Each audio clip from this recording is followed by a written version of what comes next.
Are taking a live look right now over the White House in D.C. as we continue to follow this breaking news right here. We have now officially learned from the Associated Press that former President Trump has been reelected to the White House. He has now passed the 270 electoral votes needed to clinch that victory. He is at 277 after we did have the race over in Wisconsin, again, called by the Associated Press moments ago here. There are still 4 states that do remain uncounted at this point. They have not been declared by the Associated Press. We are waiting for those counts to come in here, but all 4 of them are leaning right. They are leaning toward Trump at this hour. A lot to discuss here, so I do want to bring in a good friend of the show. We do have Dr. Cayce Myers just a few hours after he joined us last time to talk a little bit more about this. He is professor and director of graduate studies there at Virginia Tech. Thank you so much, as always, Dr. Myers, for being here with us. I'm glad to be here. All right, so first off, the big question here, we did hear from former President Trump just a couple hours ago over at Mar-a-Lago. He gave that quote-unquote victory speech. Now we know that according to the Associated Press, he has been reelected. He is now or will be, the 47th president of the United States. So tell me what stood out to you about his speech overall. Well, the one thing is that very late at night, yet all of his supporters were still there, and they were very enthusiastic, obviously, about what they perceived to be at that time his win, which he also thanked a lot of people in his speech. He had a huge amount of people on the stage with him.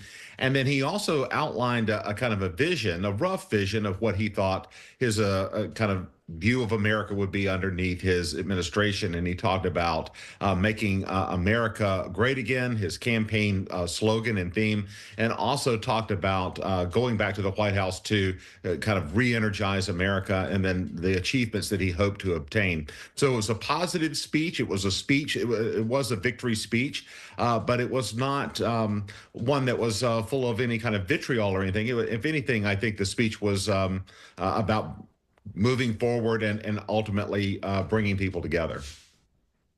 Did you think that we would hear from Kamala Harris last night? She had that gathering, of course, and, you know, a lot of different supporters showed up there. They thought she was going to come out and speak, but she didn't. And then folks there did say she's going to speak later on today. So did you expect that we'd hear from her, even if briefly? I actually did not think that we would hear from her, given the fact that it was a very similar, if you were up late in 2016, it was very similar to that. You know, he gives a speech, and then you have Clinton giving a speech the next day. So I was not that surprised, although that was criticized in some sectors, that she should have called and made a brief announcement conceding the election, and so he could have his election victory that night. There's a lot of factors that maybe go into that, and we don't know if she called or not, but we do know that she released her crowd at her gathering. One of the things, though, that I kind of saw in that is that they were looking at this, even though that they hadn't had an official call of victory. They were looking at the map, and they were looking at the math of the map, and knowing that there was very little possibility of her being able to pull out a victory. So I think that she and her advisors are regrouping, and we'll see what they say and how they frame that speech today. When you look at how the electoral votes have kind of stacked up here for Donald Trump, how does it kind of compare to what we saw in 2020? Anything that kind of stood out to you as those results started coming in? Well, what Trump did is that he outperformed his margins in a lot of these swing states. And so what he was able to accomplish in 2024 was really a much stronger position in some of these areas that he maybe underperformed in. You look at somewhere like Georgia, performing way better in 2024 than 2020, and he barely lost in 2020. Again, in Pennsylvania, the same thing. Now, what remains to be seen is how does this map all kind of materialize. And you have some states like Nevada.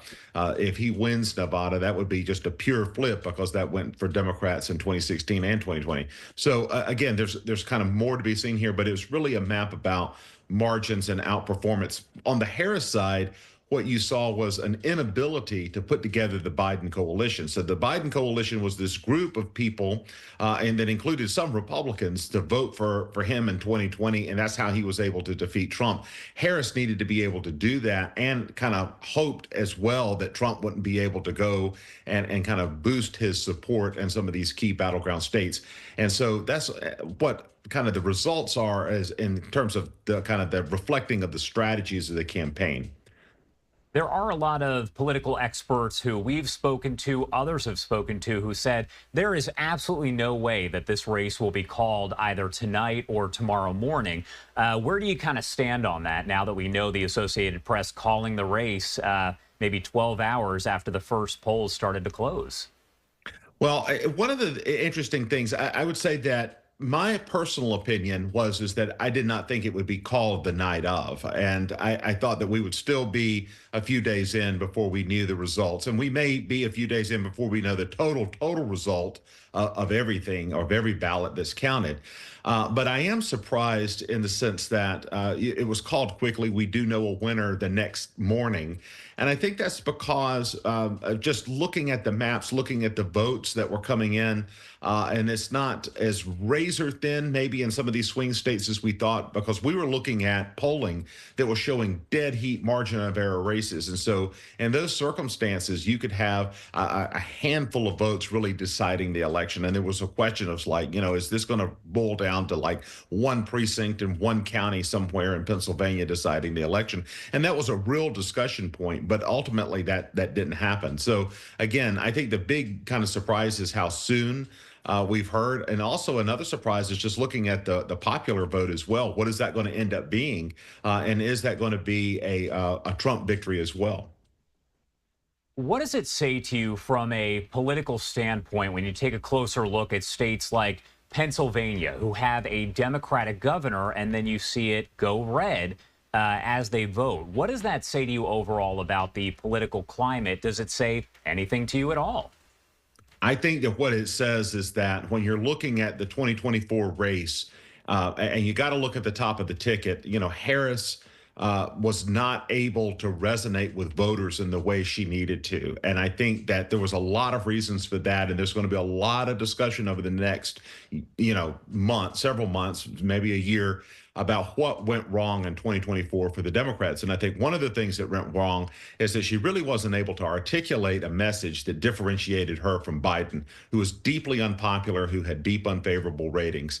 There's going to be other questions in states like Pennsylvania, like, was her vice presidential pick strategic? Did that actually hurt her, or have no net result in states that were swing states like Pennsylvania, like he was supposed to be able to help her with? And there may be some discussion of would she have been better off with picking someone else. But again, it's not really about vice presidents. It's about the top of the ticket. And so what I see in the sort of the poll, or in the results of this election, is really the country has sent a message about what vision they want. And I think that there's also a lot that Democrats will have to look into about their own messaging and campaign strategy going forward. This has been an election that's not been about kind of traditional campaigning. It's been about campaigning a lot on social, a lot on podcasts, a lot of different ways to communicate with the electorate. When you talk about polling, it's interesting. Just give me your take overall on the polling, what we saw as the numbers came in versus what we actually saw happen.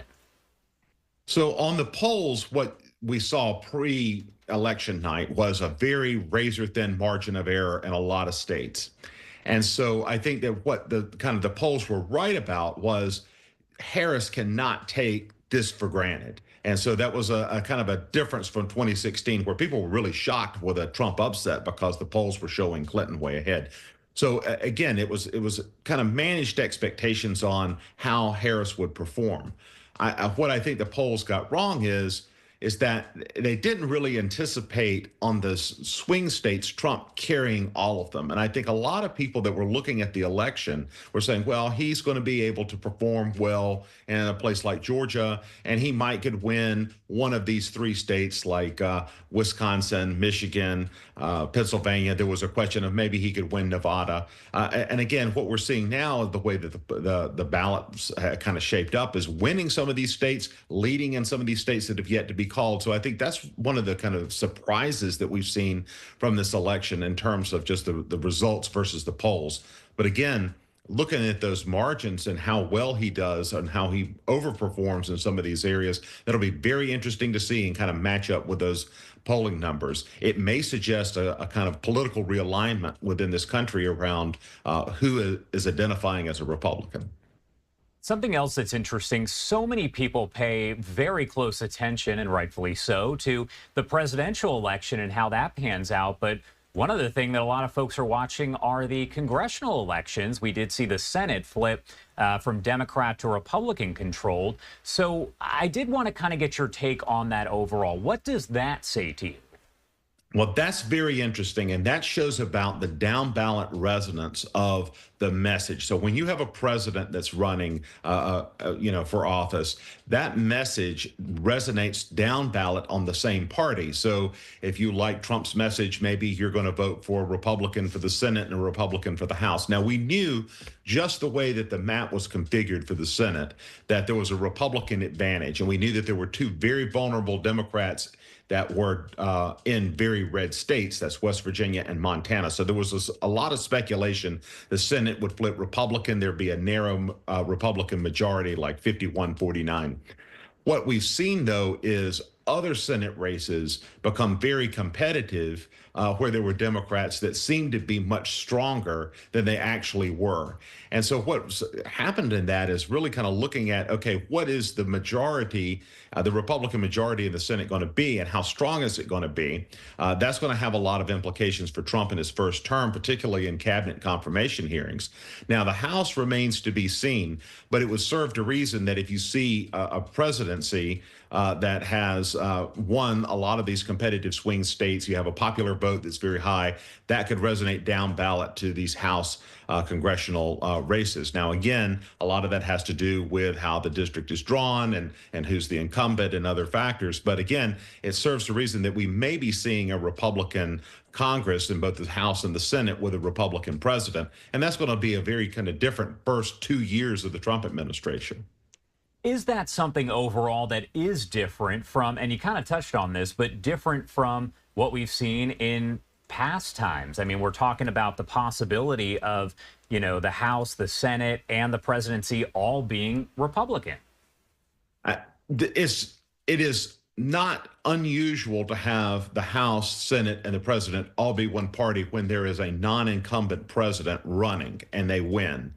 What is unusual is that when we were looking at this map, what we saw in some of the polls leading up to it was, is there this possibility of divided government? That would have been kind of an unusual outcome for an election with no incumbent president running. And in this situation, I think a lot of people were saying, look, the House has got this razor thin majority as it is now. We've seen kind of the problems with the governance around that.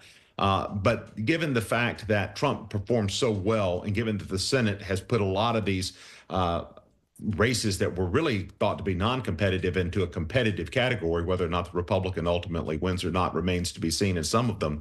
I think that you are looking at a House that's going to be closely divided, potentially Republican majority. And if it is, I think that that's going to be a very different atmosphere for Trump coming in. And we'll see how he uses that to advance an agenda. He had that in 2016, and it kind of didn't gain this traction that I think that he wanted for his agenda. But in 2024 or 2025, when he goes in, I think that's going to be a very different environment. And again, he has experience as president, so I think that he's going to come in ready to advance whatever platform he's going to present to them.